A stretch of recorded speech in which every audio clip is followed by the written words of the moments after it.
জোরে বলেন ঠিক কিনা? আরে আজকাল যুবকেরা নামাজ পড়ে না, যুবক প্রেম করে সাকা খেয়ে বেকা হয়ে তিন মাথার মোড়ে বসে বসে গান ধরেছে, বলবো না গো আর কোনদিন ভালোবাসো তুমি মোরে বলে কান্না করে করে চোখের পানি আর নাকের পানি একাকার করে দিয়েছে। জোরে বলেন ঠিক কিনা? যুবক বলতেছে, বলেছিলে গো ভালোবাসিব, কেন গো এমন হলো? বলেছিলে গো ভালোবাসিব, আজ কেন গো এমন হলো? ছাকা দিল মাজা বেঁকা হলো, বলবো না গো আর কোনদিন ভালোবাসো তুমি মোরে। জোরে বলেন ঠিক কিনা? আরো বলতেছে, আমি কি বলবো? বলবো না? জোরে কোন মারহাবা। আমার ভাই, তাহলে প্রেম করা যাবে না, প্রেম করতে হলে আল্লাহর সঙ্গে প্রেম করার দরকার। আওয়াজ করে বলেন আছে না নাই? মাঝে মাঝে একটু বিনোদন, হালাল বিনোদনের ব্যবস্থা না করলে মুসল্লিরা আবার বসে থাকে না। জুড়ে বলেন ঠিক কিনা? একটু হাসবো, একটু কাঁদবো, এটাই তো ইসলামের কালচার। আল্লাহ বলেন ফালিয়াদহাকু কলিলাউ ওয়ালিয়াবকু কাসীরা। বান্দা কম করেই হাসো, বেশি করেই কান্না করো। আওয়াজ করে কোন ঠিক কিনা? আমার ভাইরা, দুইটা জিনিসের মাধ্যমে সাহায্য চাইতে হবে। যেহেতু কোরআনুল কারীমের আয়াতে কারিমা তেলাওয়াত করেছি, এটার হক আদায় করব। আল্লাহ রাব্বুল আলামিন বলেন, ইয়া আইয়ুহাল্লাযীনা আমানুস্তাঈনু বিস-সাবরি ওয়াস-সালাহ। এ বান্দা, এক নম্বরে যদি নামাজ আদায় করতে পারো ঈমানদার বান্দারা, আর দুই নম্বরে যদি ধৈর্য ধারণ করতে পারো, ঈমান আর ধৈর্যের পরীক্ষা দেওয়ার মাধ্যমে তুমি নামাজ কায়েম করো, আর আল্লাহর কাছে, আল্লাহর দুনিয়াতে ধৈর্য ধারণ করার মাধ্যমে আল্লাহর কাছে সাহায্য চাও, আল্লাহ নামাজ আর ধৈর্যের ফসল হিসাবে তোমাকে সাহায্য করবেন। বলেন সুবহানাল্লাহ। এ প্রিয় ভাই, আপনি তো নামাজ পড়তে চান না, কিন্তু খেয়াল করেন নামাজ কত দামি ইবাদত। মনটাকে একটু নরম করেন। এ কলিজার টুকরা আব্বা জানেন, আল্লাহর নবীর 63 বছর জিন্দেগি যখন পার হয়ে গেল, আল্লাহর নবী এখন মৃত্যু শয্যায়, আল্লাহর নবী হুজরা খানার ভিতরে শোয়া।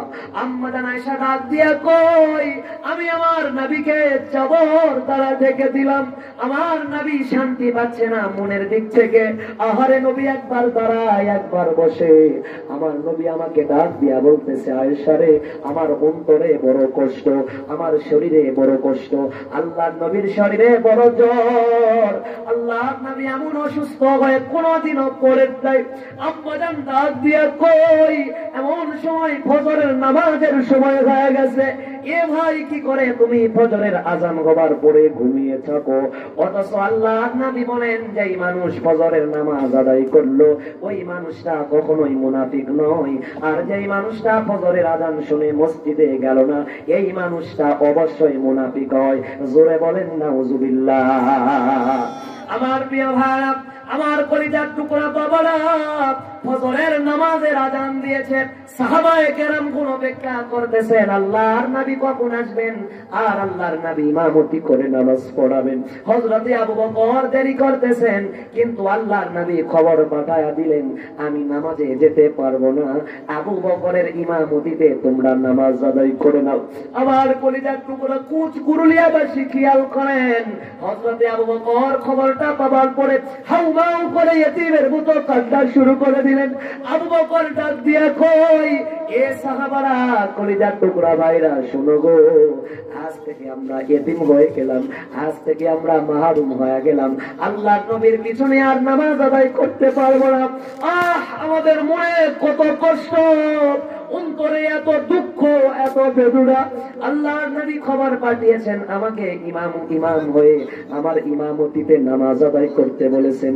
আল্লাহর নবীর হুকুম পাবার পরে সিদ্দিকে আকবর হযরতে আবু বকর, তিনি যখন নামাজের মুসল্লায় দাঁড়িয়ে গেলেন, আবু বকর কেরাত করতেছেন আর হাউমাউ করে কাঁদতেছেন।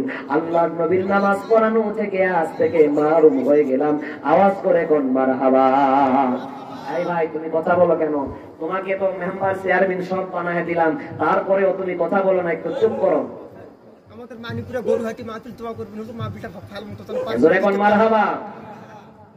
বেটা আমারে দাওয়াত দেয়নি আর বলেছে আমাকে দোয়া করতে, তাও দোয়া। জোরে কোন মারহাবা। এই দাওয়াত দিয়েছে, জোরে কোন মারহাবা।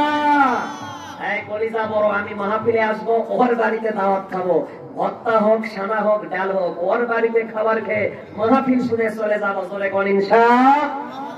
এই যুবক যে ওয়াজের জন্য দাওয়াত চেয়ে, মানে যে ওয়াজের জন্য দোয়া চেয়েছে, আল্লাহ মাহফিলে ভরপুর কামিয়াবি দান করেন, বলি আল্লাহুম্মা আমিন। ভাই আমার মাহফিল আছে ইনশাআল্লাহ, ওই দিন আমি আসতে পারবো না, ভালোভাবে পারি হবে, একটু থামো আমার ভাইরা। কলিজাকে নরম করে দেন, কথার দিকে কান লাগায় দেন।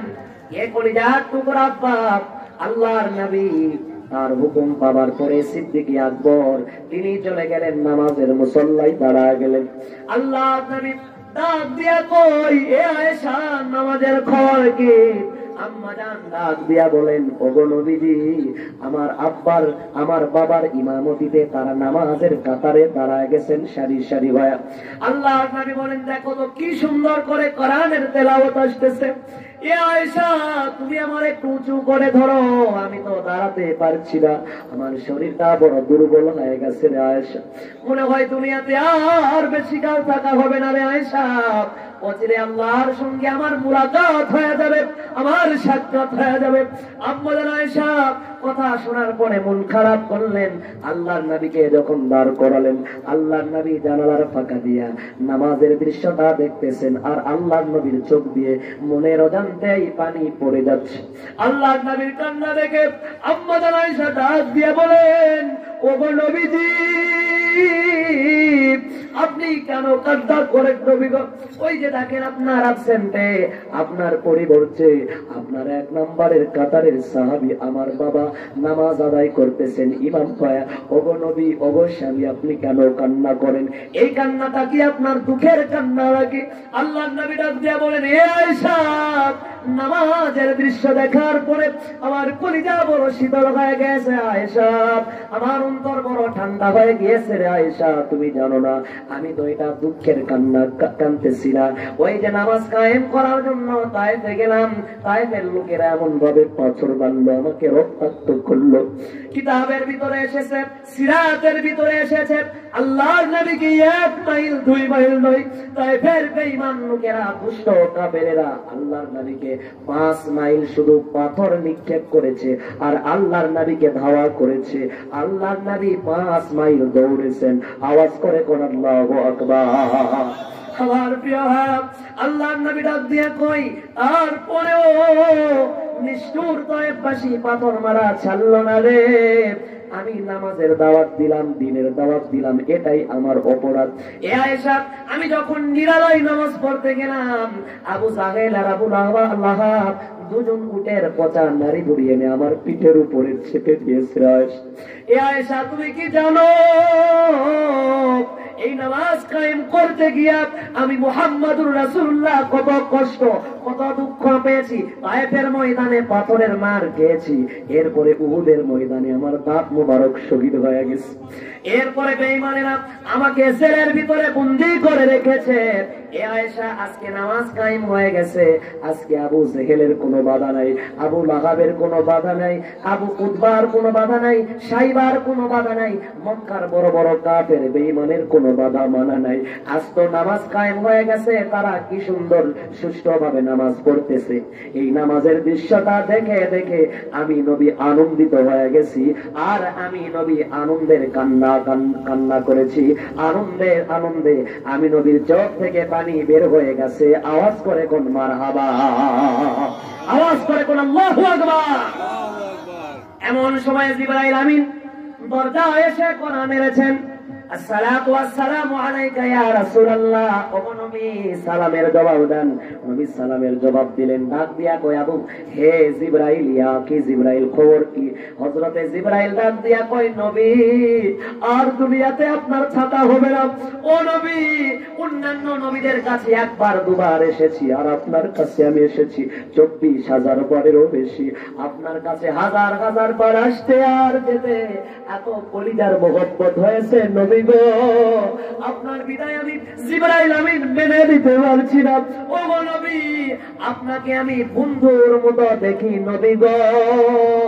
আজ তো এমন একটা ফেরেশতা নিয়ে এসেছি, যেই ফেরেশতা একবার আসে অনুমতি নেই না, আবার যার দরজায় আসে ফেরত যায় না। এ যুবক ভাই খেয়াল করে শোনো, কত যুবক মাহফিল সেরে বাড়িতে চলে গেল, ঘুমায়া গিয়েছে, সকালবেলা জীবিত উঠতে পারে নাই। কত যুবক রাতে ঘুমের ঘরে মারা গেল। এ প্রিয় ভাইরা, প্রিয় বাবারা, কলিজাকে নরম করো। দিন যত যায় কত মানুষের মরণের খবর আমাদের কানে চলে আসে রে ভাই। আর কতকাল গুনাহ করবা, আর কতকাল পাপ করবা, মরণ তোমাকে ঘিরে ফেলবে। এ ভাই, সুতরাং মরণের চিন্তা ফিকির করার দরকার। আমাদের সকলকে ইবাদত বেশি বেশি করার দরকার। জোরে বলেন আছে না নাই? লিল্লাহি তাকবীর। আল্লাহর নবী জোরে কোন মারহাবা, আওয়াজ করে কোন আল্লাহু আকবার। ডেকোরেটর ভাই সারা জীবন নিয়েছে, আজকে দিয়েছে, জোরে কোন মারহাবা। তার মা মারা গেছে, আমার ডেকোরেটর ওয়ালা ভাই, কলিজার টুকরা ভাই, আহারে দান করতে ভুল করে নাই। মাইকটাও ভালো, আমার ভাইয়ের মনটা নয় একদম কালো, জোরে কোন ঠিক কিনা? আমার ভাই দান করেছে 500 টাকা। দুনিয়া আখিরাতে আল্লাহ দিও না তার টাকা। আল্লাহ তার মার জন্য দোয়া চাই, জনম দুঃখিনী মা কবরে গেছে। মা জননী নাই রে যাহার, ত্রিভুবনে তাহার কেহ নাই রে, মায়ের মতো আপন কেহ নাই। জোরে বলেন ঠিক কিনা? আহারে কত মহিলা দেখি মার মতো দরদি হয় না। এজন্য আল্লাহর নবী বলেন, মার চেহারার দিকে একবার নেক নজরে তাকাবা, আল্লাহ কবুল হজের সওয়াব লিখে দিবে। জোরে কোন মারহাবা। আমার কলিজার টুকরা ভাইয়ের মা কবরে চইলা গেছে, আল্লাহ তুমি তার মায়ের কবরে আযাব দিও না, কবরটা জান্নাতের বাগান বানায় দাও। জোরে বলেন আল্লাহুম্মা আমিন।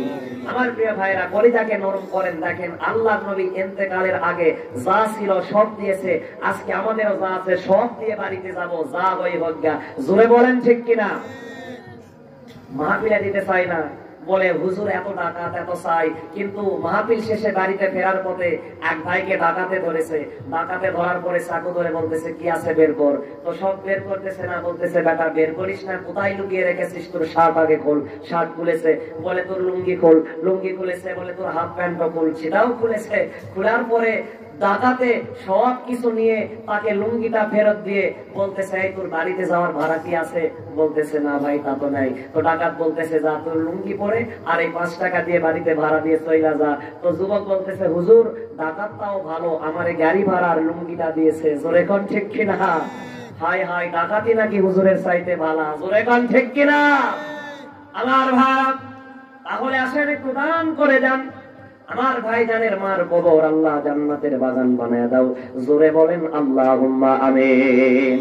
এ প্রিয় ভাই, হযরতে আজরাইল আল্লাহর নবীর সামনে দাঁড়া গেলেন, আল্লাহর নবীকে সালাম দিলেন, ডেকে বললেন, নবী গো, আল্লাহ রাব্বুল আলামিন আমাকে দুনিয়াতে পাঠানোর পরে জিন্দেগিতে অপশন দেয় নাই। ও নবী আজকে অপশন দিয়েছেন। নবী গো, আল্লাহ বলেছেন আমার দোস্ত যদি দুনিয়াতে থাকতে